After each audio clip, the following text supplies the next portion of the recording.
Nothing contained in this podcast should be considered a substitute for professional medical advice. This content does not represent our respective employers and is purely the opinion of the podcast hosts. We are not your personal medical providers. Sorry, friends. So, if you have concerns or are seeking a diagnosis or treatment, please seek individual advice from a healthcare provider in your area. We are not liable for any risks associated with acting upon the information contained in this podcast. This is intended for educational and entertainment purposes only, so enjoy the ride. Please drink responsibly and in moderation. Before drinking, please be sure to be of the legal drinking age for your country. We do not encourage the misuse of alcohol.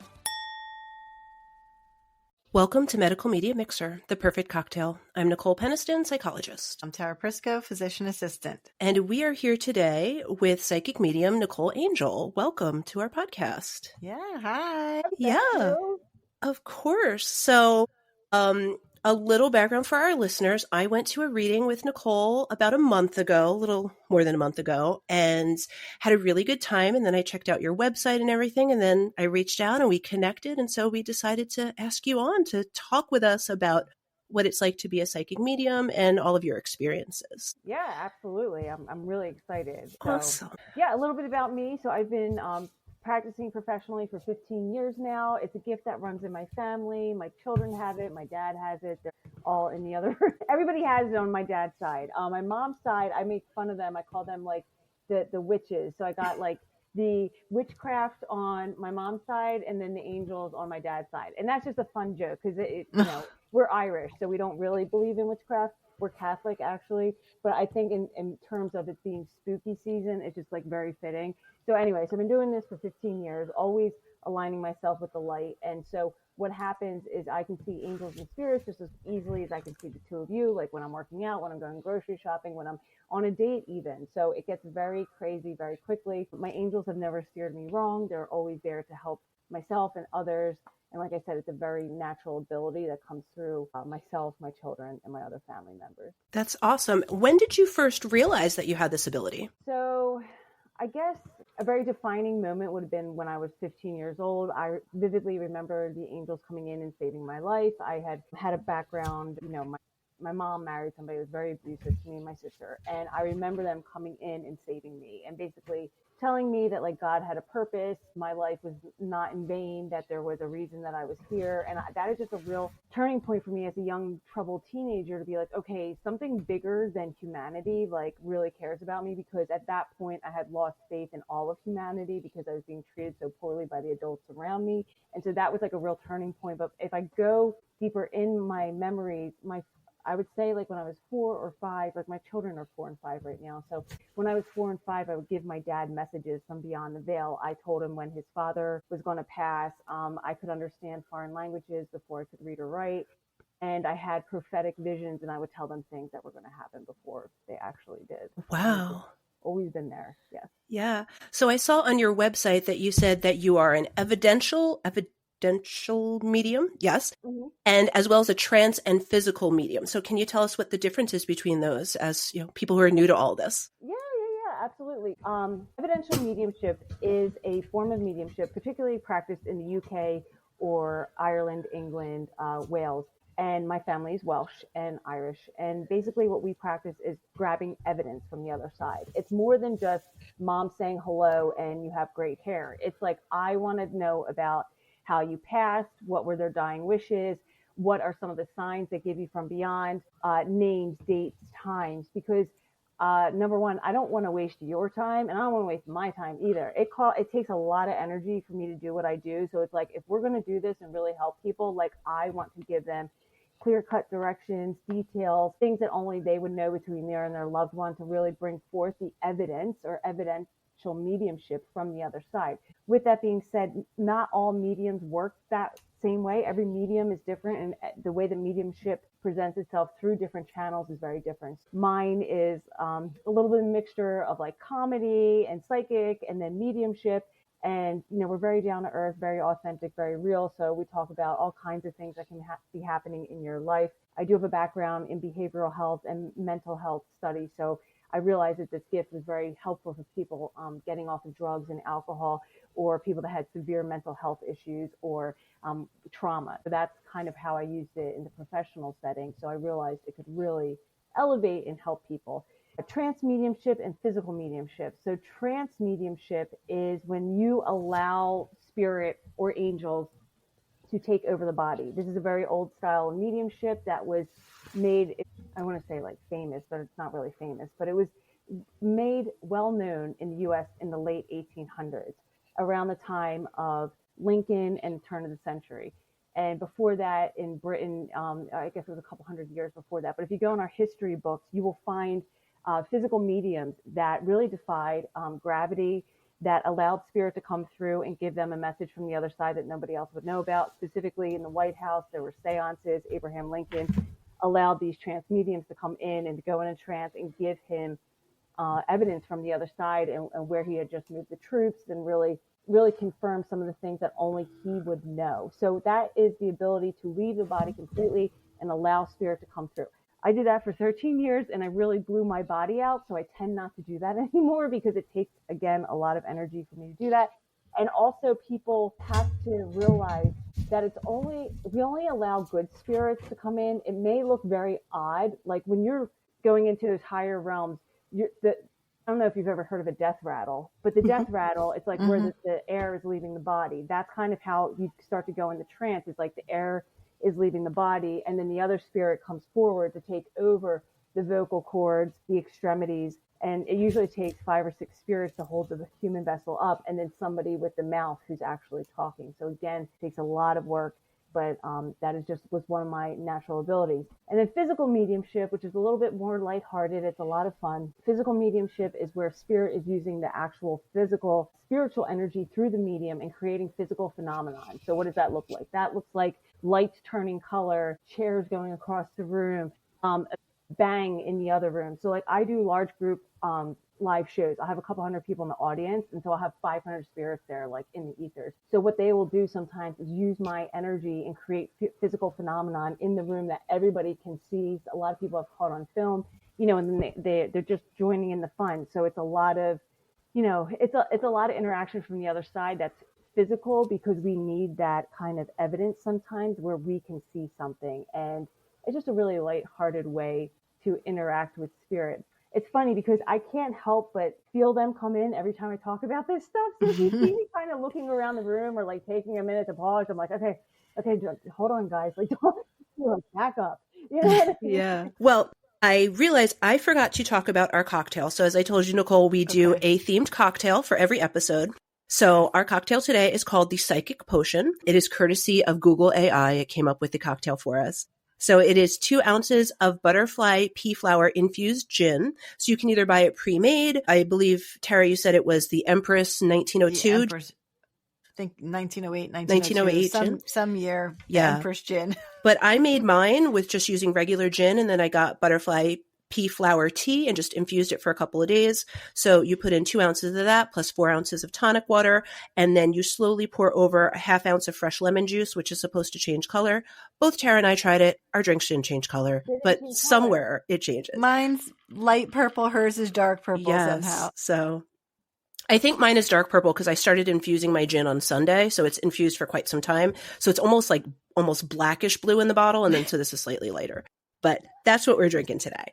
So I know that was a little bit of a segue, but I did want to ask, you were just telling us about these different types of mediumship, and then you said like they're kind of all around you. Do you have that ability to kind of turn it off or maybe mute it a little or turn down the volume so that way you can interact in other ways? Yes. So that's what, like, for instance, now, like, I don't want to, I don't want to like start talking to them. So I'll tell them to back up. And so I can feel them backing up out of my field. But in my 20s, it was really hard for me to be in public situations or interactions. And now I'm in my 40s. It's much easier. I've learned how to flow with it. I've learned how to set boundaries with the spirit world and let them know, like, hey, if you want me to do this and with your loved ones, like, you got to give me a moment to just be me. And like, I can't talk to everybody all the time. Make me a little crazy. So, so I learned how to buffer it for sure. Yeah. It's funny, that reminded me, this morning I was listening to a different podcast, a true crime podcast, and they were talking about this gentleman who basically pioneered the art of making busts of Jane Doe's, John Doe's. And he started upon it by, he saw someone in a morgue and he like automatically, he's like, I know what she looks like. I know her. And he was able to kind of use this gift of sight that he had and channel it into art to help these people find out who these victims are, help families get peace. And I think it sounds very similar to how you're describing it, where he could just naturally have this sense of who this person was, what they looked like, what they needed. And I kind of got chills listening to it. There was this one missing woman and he was trying to help connect them with whatever family. And he made the bust of her looking up, and her family saw the bust and was like, she always did that motion. She always looked up in that certain way. Like, there's no way you could have known that. And so I feel like he probably had a similar gift as you do of just kind of intuitively understanding things about people or things. Maybe it was spirit coming to him and sharing with him like, hey, help me be found. So it's really cool that that's something that people can use in different ways. Yeah, I know of some mediums that actually do that, where they use paintings, drawings, sculpture, and they'll allow the loved one to come through physically. So it's another form of physical mediumship. Allow them to come through physically. And when I do it, it's almost like they're putting on a suit of armor. I can feel everything about them. I feel how they wore their hair, how they felt inside, the way that their hands were, their arms. It's like I can totally describe their loved one from the inside and out. And it's like I would have no way of knowing that if they were not truly there. So, but some of my friends, they allow them to come forward and draw pictures. There's a thing called a spirit box where you go in the trance and you allow the spirit to come through, use your energy, and they draw a picture. And then there's other mediums that will embody the spirit and let them put their paintbrush to the board and they're drawing a beautiful picture or sculpture. And a lot of people believe, some of our great artists in history, that's how they really felt art, or they could see the art, is like they were channeling it. They were there in that moment, and the art or the sculpture just arrived. Like I forget who said it, but they said I just carved out everything that wasn't like Michael Angelo, or I think it was Leonardo da Vinci. I think it was somebody like that. Like I just carved out everything that wasn't them. So it just makes sense that person goes into like an altered state of consciousness, which makes me it's very funny that in our human society, in like present day, modern day society, we, instead of trying to work with that world, we try to debunk it. And I think that's just like, and you listen, you want to be with credible people, because just like every other industry, there are people that are not credible, right? It's like every other, you just have to really feel who's intuitive, who's authentic, who's real, whose heart is in the right spot. Like for me, it's always about being of service to the spirit world and being of service to the humans. Like it's never about me. It's always about like the spirit and making connection to their loved ones, and I'm being of service to them. So my job as the medium is to show up and be of service to the loved ones so that they are provided some sense of healing, peace, love, laughter, joy, something.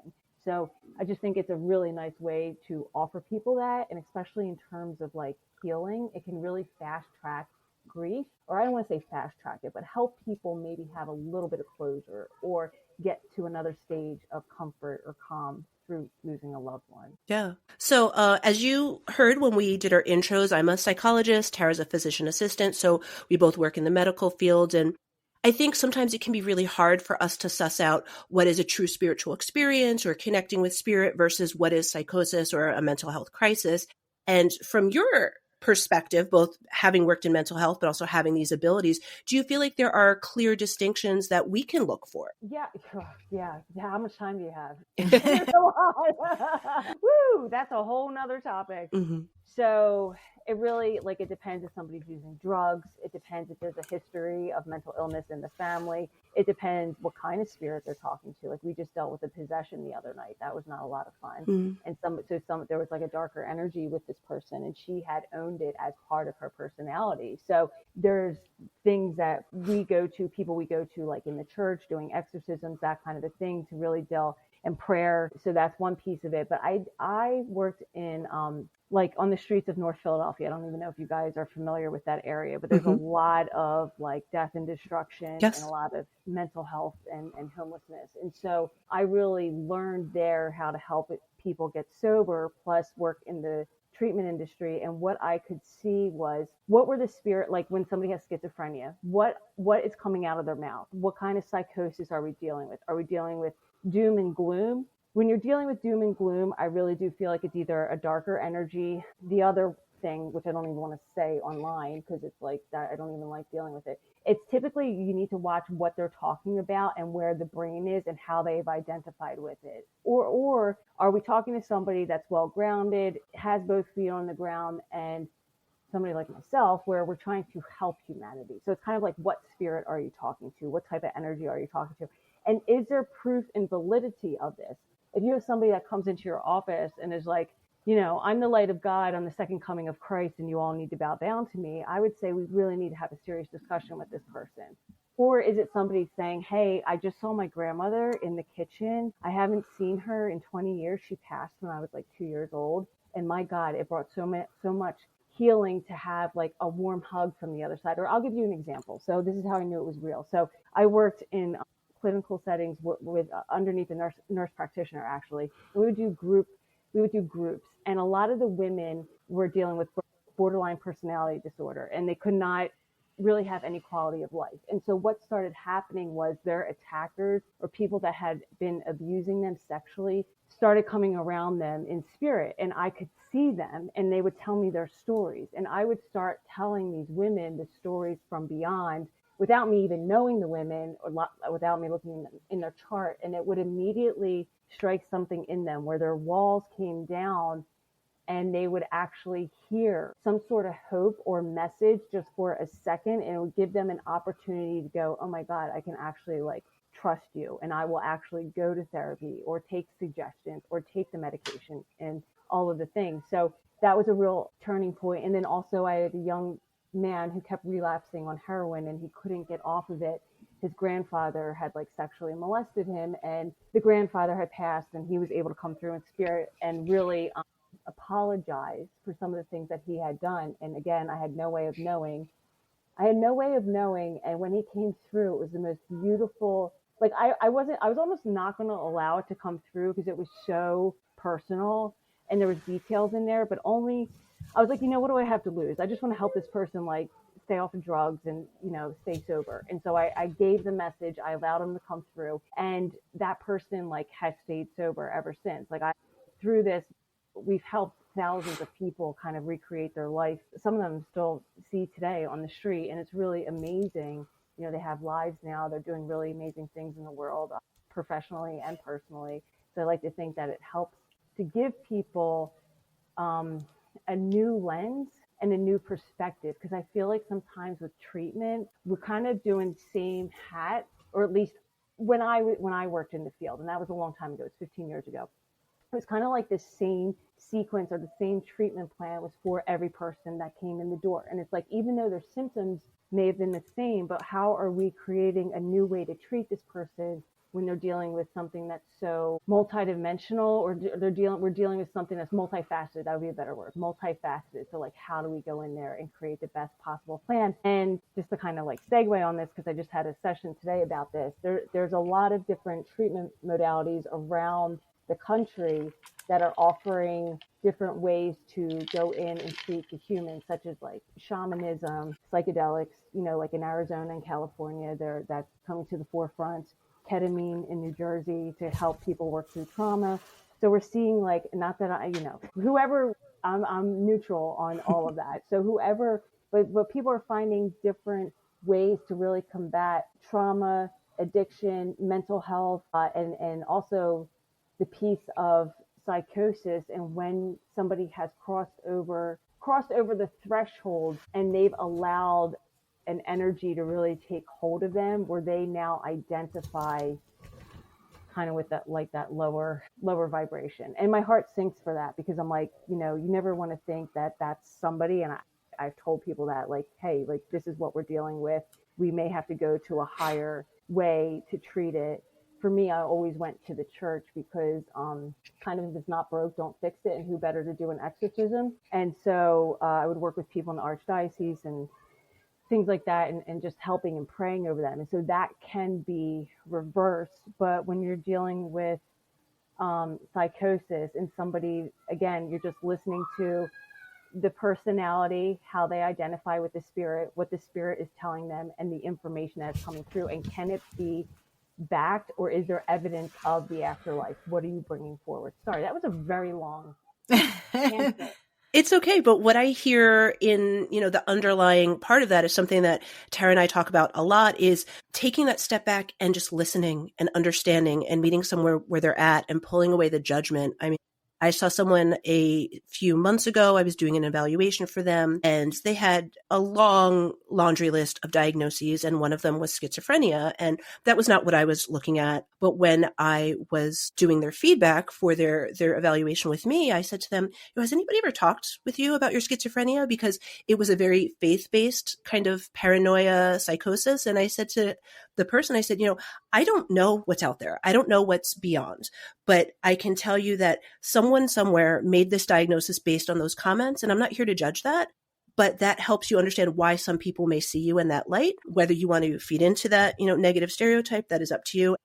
It was so funny because I was with him and his older sister who helped him a lot. And she said to me, she's like, nobody sat down and talked to him about, diagnosis versus spiritual beliefs and feelings and said it in such a warm, welcoming way. And I said, that's the problem that we see with a lot of practitioners, is that they're not willing to have those hard conversations and admit that there's things out there we don't know about, or we can't prove, but that are real for someone, and just how to help them come to acceptance with what they're experiencing. If they still need mental health help, putting that into addition, not trying to erase an experience that they've had.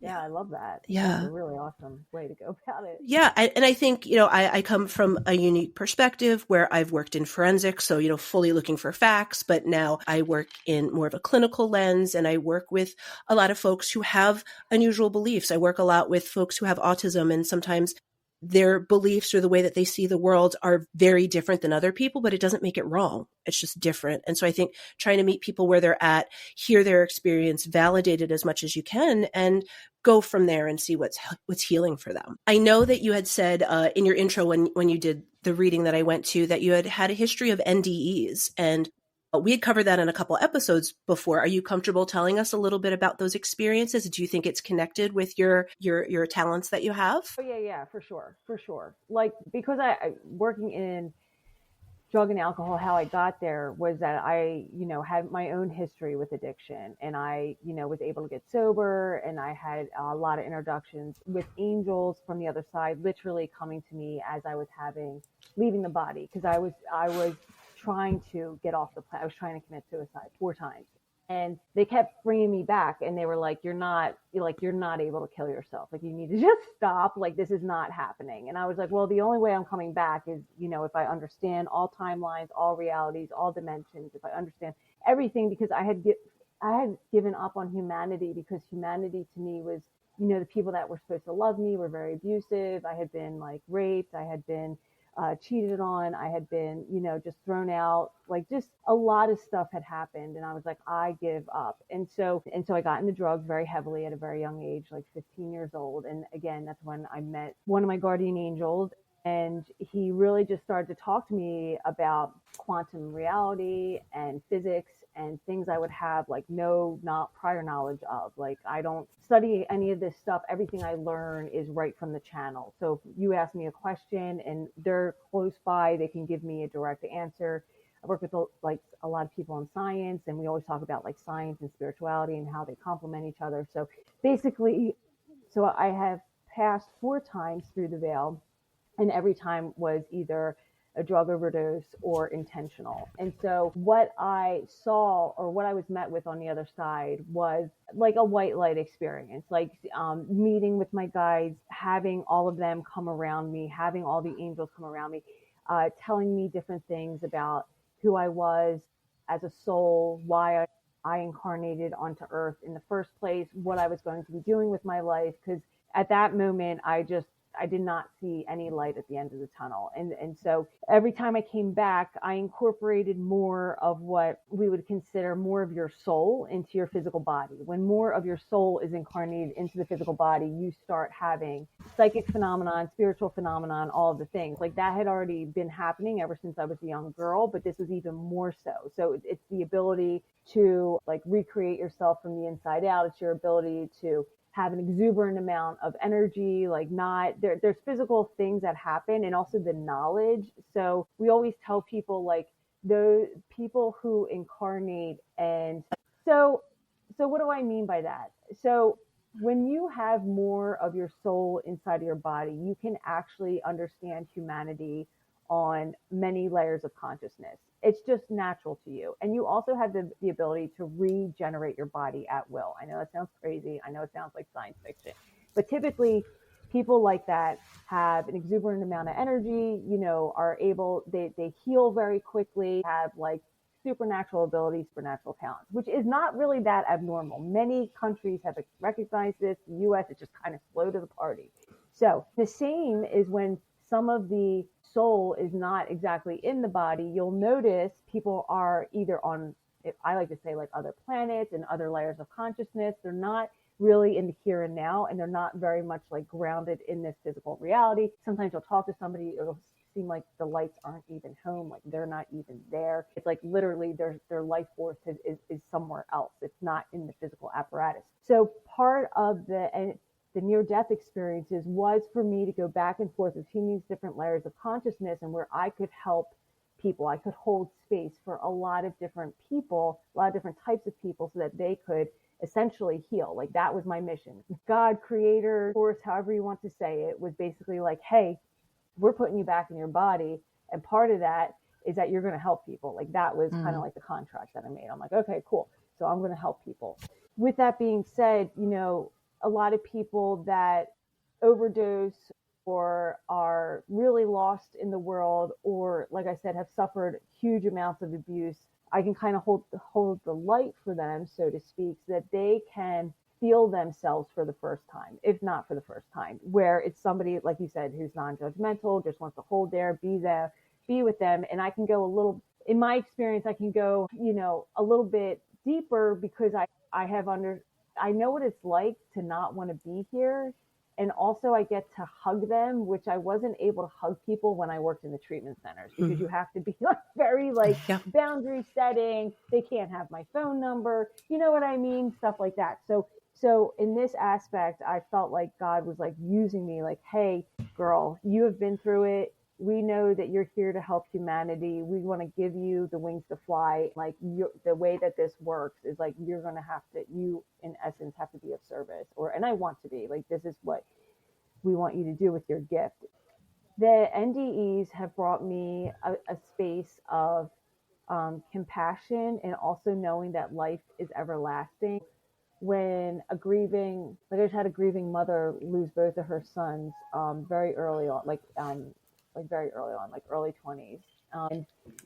She came to me, and I was able to hold her there. Well, essentially, hold the light. And she was able to do whatever she needed to do: cry, scream, yell, be resentful, whatever it was. And just sitting there and holding her so that she could feel herself in a space of non-judgment, but also in a space of like, I get it, I understand. Like she's getting all the signs and symbols from them on the other side. Like they're leaving her all the clues, but like it still doesn't bring back your loved ones. And so, but if somebody doesn't really get that or understand that, then it becomes very hard to walk this earth.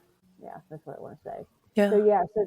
So near-death experience, very interesting. I always tell people like, to test the channel. So what do I mean by that? So like if you're getting information, so I know a kind of opposite of what you were saying with like the evidence, but like I tell people that because a lot of people I meet can kind of go so etheric that they disassociate from Earth completely, and like they'll be on a spaceship somewhere. You know what I mean? So I'm like, okay, let's test the channel and what kind of information is coming back for you, and is it tangible, and can we do something with it? Because if it doesn't make sense and you're not able to function in this reality, like we just had somebody, I didn't have them, but my friend did, where, they said some kind of things that were scary. And I was like, whoa, we're going to back that train up right now, because I don't really believe an angel would be talking like that. It's never anything that I have heard. And it's when you've been in it for so long, you really can set those boundaries with people so that they don't go out and do something really crazy.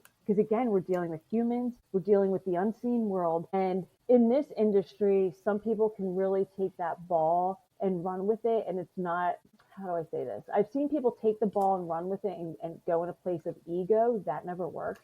Or a place of hierarchy. And that also never works. Yeah. So it's the same even playing field we're all, in my perspective, we're all created equal. I believe that we're all children of God, and I don't believe that in a religious sense. I believe that in a spiritual one. And we're all here just trying to find our way home and love one another the best that we can. Yeah. So what's interesting, real quick. So part of what we do with this podcast is we usually tie in sort of like media references, TV, movies, things. And it's funny because I picked up a fiction book, not knowing anything other than I know the author and I know what it was. And they're literally dealing with the whole concept of noetic science or the out-of-body consciousness and things like that. So it really got me to start deep diving and looking things up. So the way they describe it, and I'm curious, and I think some of the words you've used are similar, they describe it as consciousness being all out there, and maybe I'm only tuned into this channel of the radio, Nicole's only tuned into this radio channel of the radio, but you have the ability to see more of those waves out there than we do. Like you just have the ability to do that. Is that how you kind of see it or judge it or experience it? Yes. I call it like, do you remember those Russian nesting dolls that nested on top of one another? So consciousness is spherical. Dimensions are spherical. And you poke a hole into each different one, depending on what piece of the doll you're in or what layer is what information will come back from you. As well as, and then beyond that, I love what you're saying, because I talk to people like we're each a tuning fork or a frequency band, and we tune into the radio station of the channel that we want to be in. So like, right now I'm getting into more business and real estate, whereas before it was like behavioral and mental health. So it's like, what chapter am I on? I do it real baseline like that so that people understand what we're talking about. But yes, you can tune into any channel you want. And I find energy work, meditation practices, yoga, cleaning the body from the inside out, like working out, eating really high vibrational food, that will also get you there. So yes, so consciousness is everywhere all the time at the same time. Right. And where do you want to be and what station do you want to pick up on? Yeah. Well, and I was actually just going to segue it over to Tara. I was going to say, first, I was going to thank you, Nicole, for just being so vulnerable and sharing those very personal experiences. I think it means a lot to, both of us just to hear that from someone. But I think, some of our listeners might really identify with some of that stuff you've talked about, because lots of folks have those experiences, have been very down and no longer wanted to be here, but they are still now. And maybe knowing that maybe spirit or there's a higher purpose can help guide them, because I think that's really touching. And we don't have the evidence of it, but it doesn't mean it's not true for someone. It's not true for their belief system. But I was going to ask Tara, because she's much into the research. I think she had some questions about the research, and you just talked about it. So a little bit. Yeah. So the other thing, I was actually looking, because the way there are studies out there of people trying to grasp or measure this, right? And so there are a couple of studies I'll link in our show notes, but I gotta gather my own brain around things sometimes, but trying to reproduce and understand these things. And it's very difficult to reproduce something that's a very singular experience for a person. But one of the theories was that it really has to do with our GABA in our brains, which is a neurotransmitter that sort of inhibits everything from being everywhere. And that when people have things like a near-death experience, sometimes seizures, sometimes certain drug uses like psilocybin, mushrooms, and things like that, it kind of lifts the GABA receptors and allows people to tap in a little bit more to what's out there than they were programmed to do it. So I think there might be some real information out there, but it's very difficult to measure, right? It's something that people like me who work in the logic world, we want to put our hands on it. We know there's something we can't understand. So I think it's interesting that hearing your perspective on the way you describe how you experience it. Yeah. And that's why I always go back to evidence. So my guides in the beginning, I would test them.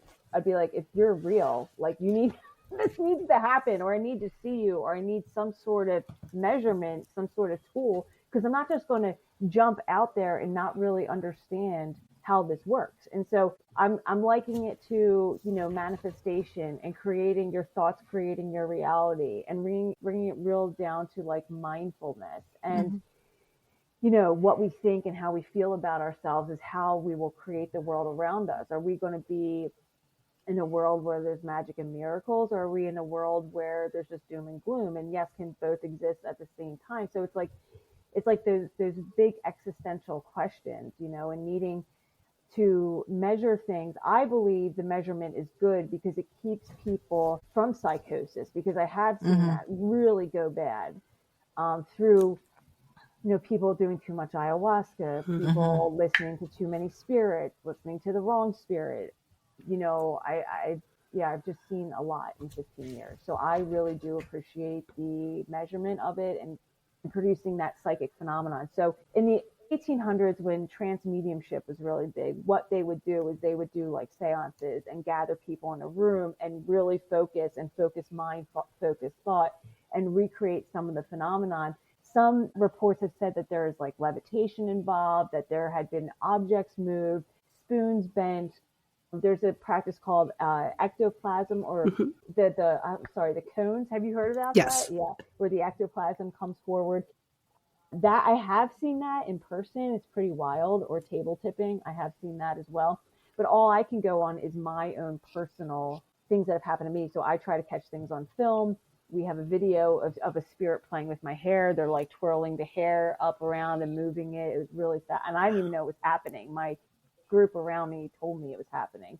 So the study of it, like I always wanted to get into like parapsychology, or I always wanted to get into, what makes this all tick. And a mentor of mine, she's 30, she's been doing this for 30 years. Again, another natural medium. She didn't learn. It was just like self-taught. This just happened to her. But I went to her for guidance and mentorship, because sometimes you can feel like you're losing your mind when it first starts happening. So you need like another person to talk to. And she always said, like, don't cloud the mind with knowledge. In order, if this is something you seriously want to do for people, don't read too much, because you want to be a clear channel. You want the unobstruction of information or knowledge, just so you can get it directly from spirit, which kind of helps to be a clear channel. And then that way, just the beauty is coming forward, and the information, not necessarily what I have read in a book. But I will tell you, there are a lot of backing up what the spiritualists, if I could call them, are saying, like how the dimensions work, how time travel works, how where the space continuum is, how all of the technologies that Tesla and Einstein brought to Earth, how that works. We live near the Philadelphia experiment. Do you guys know what the Philadelphia experiment Yes. is? Yeah. Okay. And like how that technology came forward and what that was all. I just was talking about that to somebody today, about Montauk and the Philadelphia experiment. And so there are these, I want to say, not proven methods, but people that have gone to those depths and really have done the calculations, both mathematically and scientifically, that can prove things other than what I'm just saying it is, or making like a chair go across the room. It's like, okay, great. I'm happy that happened, but what is the point, right? Right. So, but it does, as you were listening, I was thinking back in my life experience, and I believe some of my past really did help to take those inhibitors off, where it was like, I've already seen death. I've already tried to get to the other side. So now we're going to start living, and let's see what that's like, and what we can really do, and bring spirit forward on the other side. Yeah. Yeah. So a question that I had kind of related to what you were just talking about, and I'm going to just be honest, Tara wrote up a bunch of beautiful questions to ask you, so I'm stealing one of her questions. But it was, do you feel like there's any areas of parapsychology that deserve more attention, or that you feel like are really onto something, but people aren't catching on to it yet?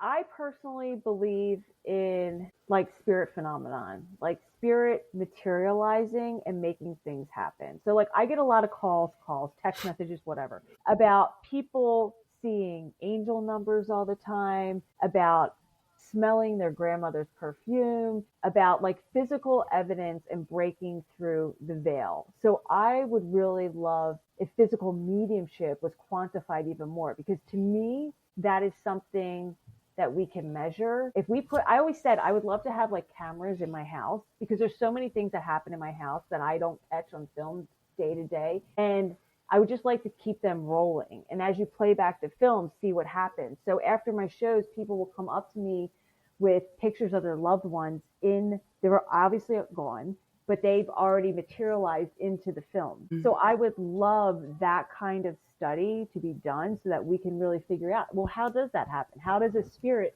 materialize at will in a photograph or make the lights turn on and off. Yeah, that's really cool. I had an experience a while ago. I went to a different psychic medium, and it was a group reading similar to like what you do, and completely like unsolicited. I went up to one of the mediums and just, thanks them for their reading.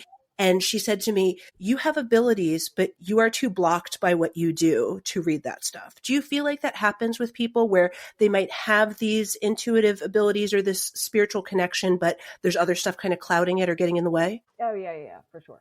For sure. Yeah, I do feel like we could all use a vacation or go on a retreat somewhere and just kind of like relax. Especially in the US, like I'll just speak to us. Yeah. We just need to relax a little and it would definitely appear. But I feel like I think I'm a pretty grounded person. Spirit will come through if we want it to. I always say when you're working with benevolent beings, when you're working with beings that are of the light, they do not overstep your free will. So unless they're really invited in, or you give your team the green light to say, come on here, I want to connect with you, I want to see what you have. That's why in the beginning I was always like testing my team and inviting them in. They will make their presence known. Now, if you're dealing with something that doesn't care, they'll just overstep your boundaries all day long. But I feel like, being blocked, maybe life experiences, sometimes people have been through trauma again. They have they don't want to open up, or they can't open up, or it doesn't feel safe, I'm hearing. So like they don't feel safe to open up. So if we can create like a safe container for people, then I think it'll be that much easier for them to open up. But yeah, I have seen that before. Yep. Yeah, I think with myself, I've in the past jokingly made this comment, but now I do feel like it is more true. And I think it's what's guided me into the profession I'm in. I do feel like I'm an empath. And I wonder sometimes if picking up on those emotions of others is kind of preventing me from hearing emotions or hearing connections from people of past, because I'm containing so much from the people that are right here with me. And this is a totally off topic question, but it just popped into my head. So you talked a lot about spirit coming through. Weird question. Do animals come through? Like people's pets or animals that maybe they have a spiritual, like people say they're spirit animals. Do you things like that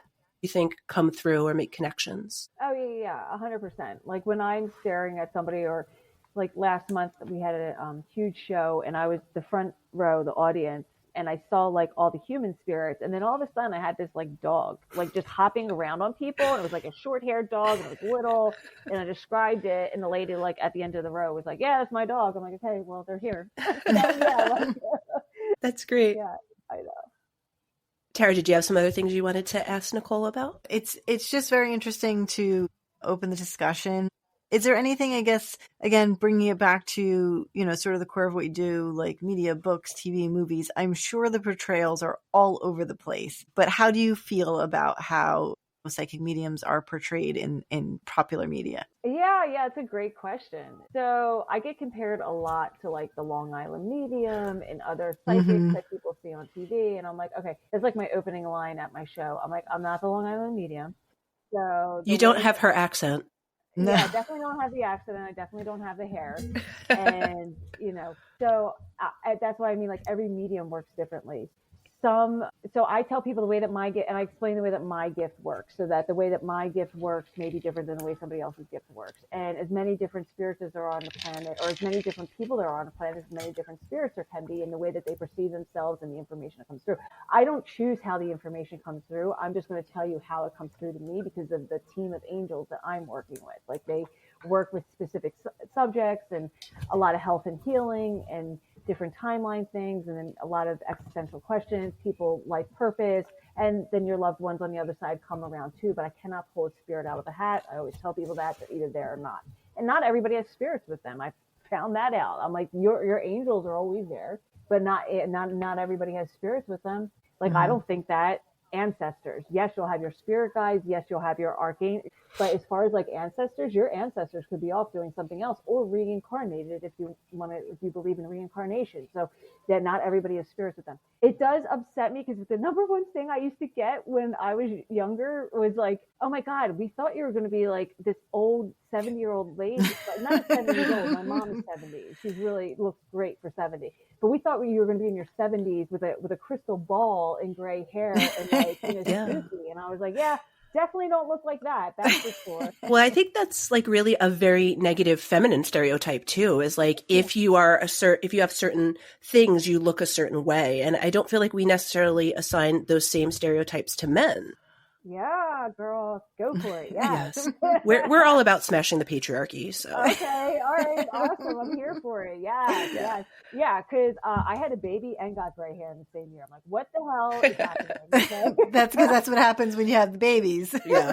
It all starts. I'm like, that's a whole nother show. But yeah, I did not like, because I'm like, doesn't make sense. I'm nursing, breastfeeding, and I'm getting gray. Okay, cool. So yeah, so the same is I like smashing that archetype. So my thing is like, I do shots of tequila, I smoke a cigarette here and there. I love the F-bomb, and I have tattoos. Like I'm a real down to earth like type of woman.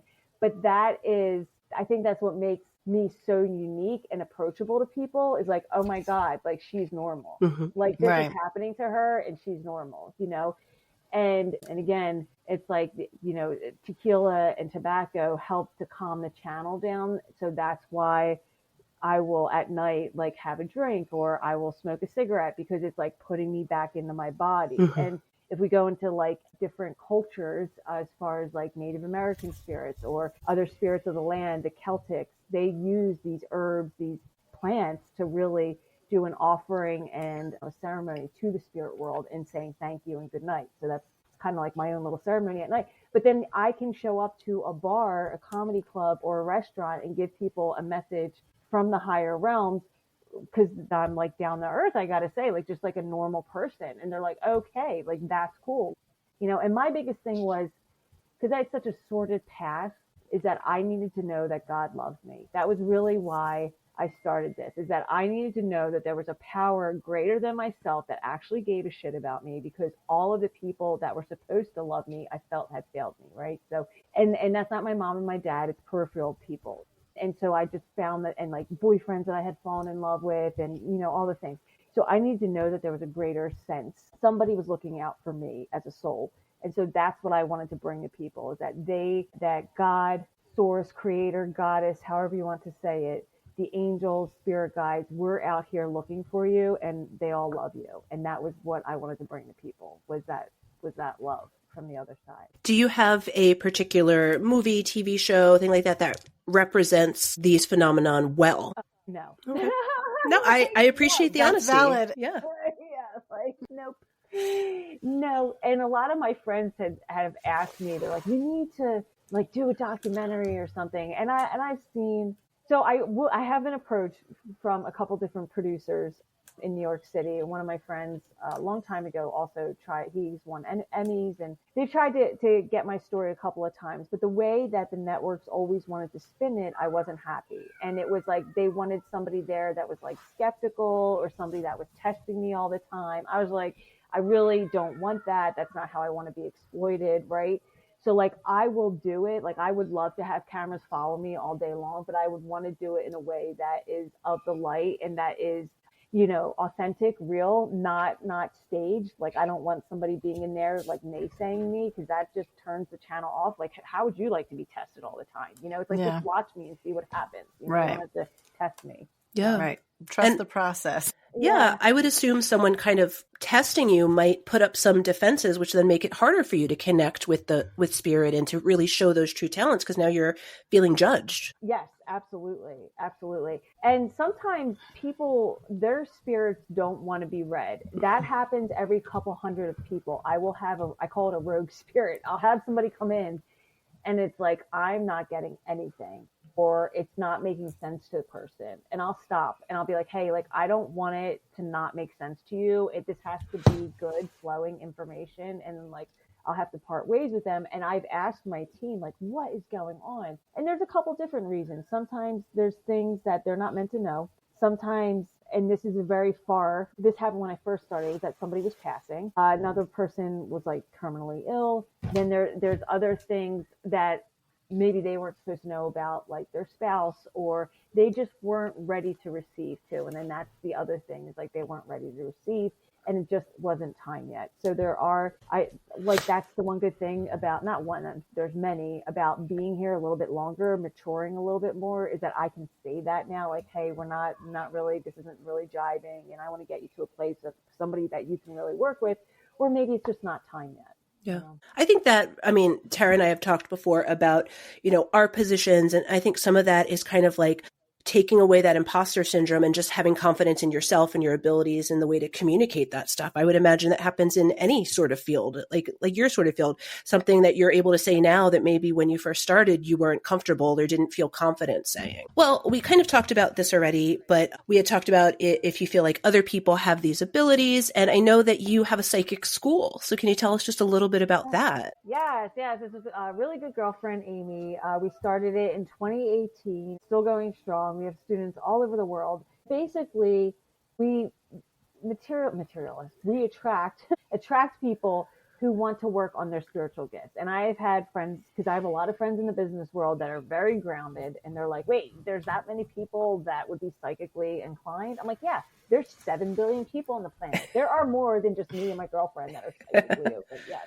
So they reach out to us, or, we'll release a course, like we're getting to release another course this month. And, people get to sign up, and we work in a group setting and also mentoring, where we will help them and walk them down those different layers of consciousness. Because again, like we were talking about earlier, is there are different layers, and who are we talking to, and what are we bringing into our field, and what are the kinds of energies that are coming forth, and what is your spirit team saying to you, and is your life getting better as a result, or is it getting worse? Like, so I have different markers for that. And then also I have different exercises to help them open up all the different channels and chakra points. Because again, chakras, like, they're much older than me, and they've been around since the dawn of time, and yogis have been studying this for thousands of years. So I really bring it back to the basis of yoga, mindfulness, well-being, and also self-care and rituals for themselves on how to practice and strengthen their channel. And then we've built a nice community along the way, where people work with each other, and they do sessions, and they trade, and they really,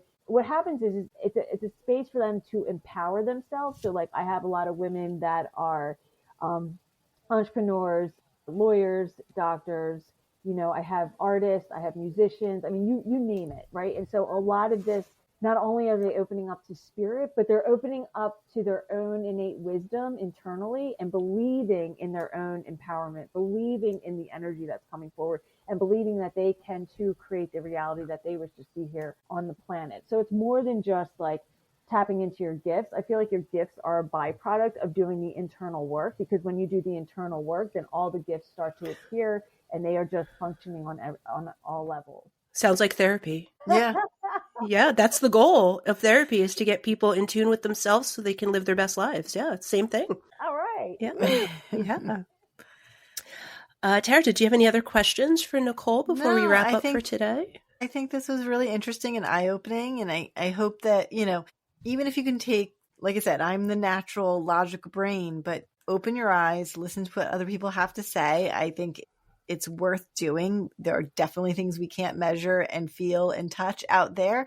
So I think it's nice to not only hear one other person's perspective, but to kind of think that maybe, just maybe, we're all tapped in together, like as like one consciousness. And that would be a nice thought, because there's so much divisiveness nowadays that it would be a nice thought to think about. Like, we're all connected in some way, shape, or form. So I think that, be open to other people's ideas, learn and kind of absorb. And I'm definitely going to deep dive into finding some parapsychology, studies. So I think it's interesting. Yeah. Yeah. So thank you so much for joining us. I really appreciate the time that you've given us and telling us about your experiences. I think it was really helpful for both of us to learn something that we're not necessarily taught in school, but we've heard about, and now we get to hear it from someone who directly experiences it. Yeah. Well, thanks for having me. Thank you so much. And it's been a joy really opening up and talking, because I don't get to talk about the channel so much. Like, people come in, they want the information, they want the healing. I get that. So 100% I get that. But when I get an opportunity to actually talk about the mechanics and how it works behind the scenes, I mean, that just lights me up so much. So thank you for giving me this opportunity. Of course. And we're going to link all of your socials and everything on our podcast so our listeners can connect with you if they'd like to, or come and see you if they have that chance as well, because you do a very fun reading, and, it's not all seriousness and darkness. I have to remember, if I go to a reading again, for you bringing some Reese's peanut butter cups. I remembered you mentioned that last time. You needed some sugar. God. I needed some sugar. Yeah, I always need sugar. I actually give my kids sugar, and people are like, "What are you doing?" I'm like, "Well, they're little channels. They actually need it. At some point, the sugar helps to recalibrate them." Yeah.